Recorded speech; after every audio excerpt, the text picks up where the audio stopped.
Which qualities of Alexei made him the best loved supporting character on Stranger Things? Would the gang ever succeed without the help of their science teacher? And why we consider Billy to be the most underrated character on the show? Hi, I'm Clive. Let's go! Alexei. Fans of Stranger Things have fallen in love with a few characters over the 3 seasons of the show, but Alexei stands out.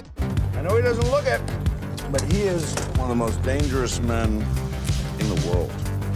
We knew this Russian scientist for only several episodes, but I dare say that despite his short screen time and the fact that he didn't speak a word of English, he achieved quite a list of accomplishments in this short time span. Alexei cooperated with Joyce, Hopper, and Murray in an attempt to figure out what the Russians were doing beneath Hawkins, and all this in exchange for a cherry Slurpee.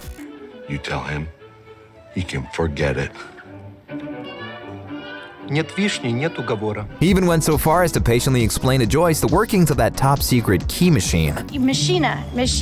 Да-да, машины. Yes, machina. Vroom-vroom. More than that, he also successfully proved that at least one of the carnival games was not rigged at all. That's why it was so painful to watch when he went down at the hands of a hitman. This scene left all of us heartbroken. However, such love for one of the evil Russians came as a surprise to the showrunners and even the actor who portrayed him, Alec Utkov. So how exactly did Alexei win us over? Of course, his childish behavior, sweet smile, and cherub-like curls make him lovable right away. By the way, it turns out that Alec is just as cute in real life as well. Just have a look at how emotionally he plays the piano.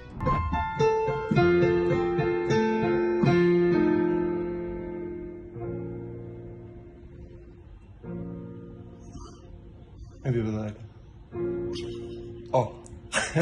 But is that why Alexei became so popular? We at OSSA Movies believe that the secret lies in his double-sided nature. On one hand, he's a scientist who's able to build a machine that opens the gates to the upside down. And on the other, he's an amusing and a good-hearted person. Just an ordinary guy who loves cherry Slurpees, Looney Tunes, and winning stuffed animals. This all makes Alexei's character wholesome, and we definitely agree with the fandom. Alexei deserved better. Oh, just one more thing to say about Alexei before we move on to another character. It seems like after the end of season 3, the showrunners decided to appease the fans of this unlikely hero, as they have released a 12-hour video of the beloved character sipping on a Slurpee. Barb.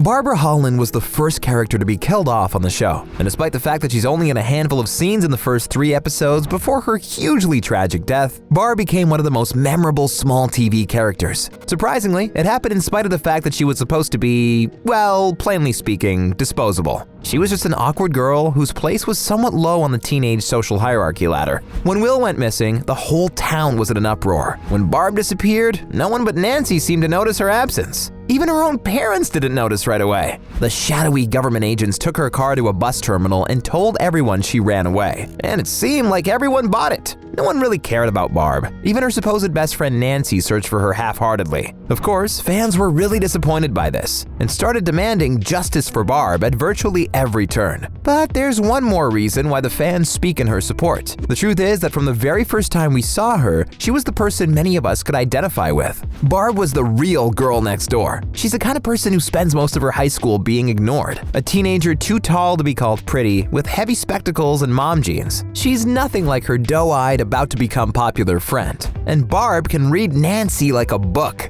Pants. No, he doesn't. Nance, seriously? He invited you to his house. His parents aren't home.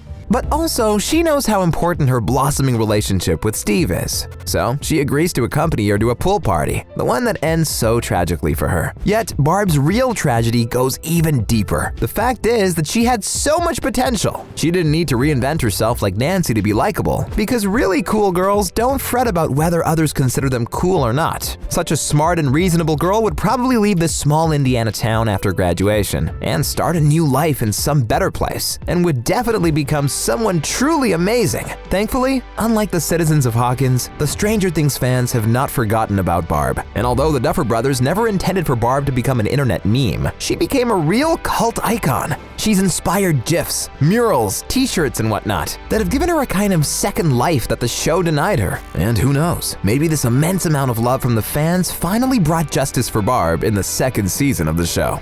Murray.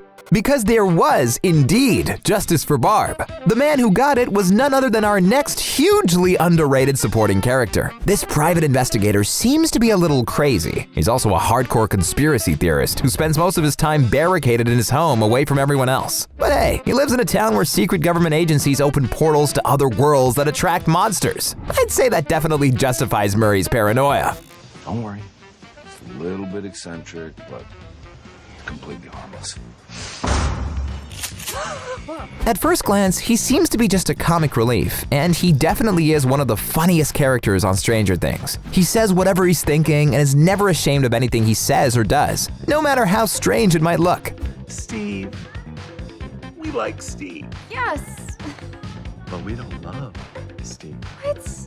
But Murray was actually onto some things. Firstly, he was the one who understood that Barb wasn't just an ordinary runaway teenager, and Murray did everything to figure out who killed her. Secondly, he helped Joyce and Hopper communicate with Alexei, and eventually helped destroy the evil Russians' plans. Plus, as a bonus, Murray was kind of a muse for Jonathan and Nancy to finally express their feelings for each other. But still, many of us didn't pay much attention to this character. Nonetheless, he plays an even more important role than you think. An eagle-eyed fan has discovered an Easter egg hidden in the 6th episode of Stranger Things Season 3. Let me remind you, in the episode, Hopper made a phone call from Murray's house and gave out the residents his landline number. And as it turns out, the number Hopper read out is totally legit. Fans actually called it and heard a long pre-recorded message where Murray, among other things, hints at the events of the upcoming season, namely that Hopper might be alive. So, what does the future hold for Murray? Well, I'm afraid we at OSSA Movies agree with a Reddit user who suggested that Murray's gonna be the next one to die, as he is a side character whom we love, just like Bob and Alexei. And as the show has proven so far, such characters don't usually enjoy a long life. Mr. Clarke. In case you forgot, science plays a pretty huge role in Stranger Things. The person who advises the gang on various issues, from building a sensory deprivation tank to how the other dimensions exist, is their science teacher, Mr. Clarke. Although he hasn't had a lot of screen time, he has still appeared in all of the show's 3 seasons periodically. And although some viewers don't really notice him, Mr. Clarke is a really amazing character. He is the teacher we all need. He listens, he's not condescending, and he encourages his students' curiosity. As I tell my students, once you open up that curiosity door, anything is possible. He's always ready to help them, even if he's on a date. But Mr. Clarke is so much more than that. He's integral to the plot. Honestly, the team wouldn't have the answers they needed if it wasn't for Mr. Clarke. He explained in the simplest way to Dustin, Mike, and Lucas, and to us, how alternative dimensions work. He also explained that a gateway to another dimension would be easily detectable if one opened, which helped Dustin to discover where the gate was. Without Mr. Clarke's advice, they would never have been able to build a sensory deprivation pool, and Elle wouldn't have been able to get to the other side. See, he definitely deserves more credit. So we hope to see him again in the 4th season, if only because his interaction with his students, especially Dustin, is beyond hilarious. Karen. We bet you didn't pay much attention to Mike and Nancy's mom, and that's probably because Mrs. Wheeler's most memorable scenes, those with Billy, are a bit, skeezy. For us, she's a typical woman trying to get through the boredom of suburbia by flirting with Billy. Because of that, we miss the fact that she's actually a great mom. She let Mike stay home from school when he's distraught over Will's disappearance. And although she was definitely attracted to Billy, she decided not to see him because she valued her family and kids. But Karen's scene which was most important for the plot was with Nancy. You might remember how upset Nancy was when the Hawkins Post editor fired her and Jonathan for continuing to pursue a story without his permission. And Karen clearly related to her daughter's struggles in the workplace. Most people, they just stop trying. But you're not like that. You're a fighter. What a precious mother and daughter moment. And although Karen's adventurous side has been kind of put away for the sake of her family and children, Nancy clearly inherited her bravery from her mom. Billy. You might be surprised to see Billy on this list, because we all remember the role he played in the story. Most of the time, he was a douchebag brother to Max, and later, one of the original villainous Flayed. He was objectively very intimidating and generally not a nice person. But there was something about Billy that cannot be ignored. He was incredibly entertaining, especially in his scenes with Mrs. Wheeler. Hi. Hi. I didn't realize Nancy had a sister. Moreover, he was arguably the most diverse of all the Stranger Things characters. Just think about it. In Season 3, Billy had to play several different roles. First, as his usual bullying self, then as Billy possessed by the Mind Flayer, and finally, as a deeply vulnerable Billy fighting the possession. And his final scene was pretty amazing. He sacrificed himself to hold the Mind Flayer up, which allowed Eleven to save herself and the world again. Equally amazing is Billy's entire arc, which is one of a kind, as it granted him a full redemption. For 2 seasons, we loved to hate him, but in the end, we had such a huge change of heart that some of us definitely cried when Billy met his tragic and painful death. So, here we want to express our great respect to the creators of this character, who appear to be much more complex than we originally thought he was. Let's give them a round of applause. Do you have any other characters you think deserved more attention? Share your thoughts in the comments. And thank you for staying with OSSA Movies.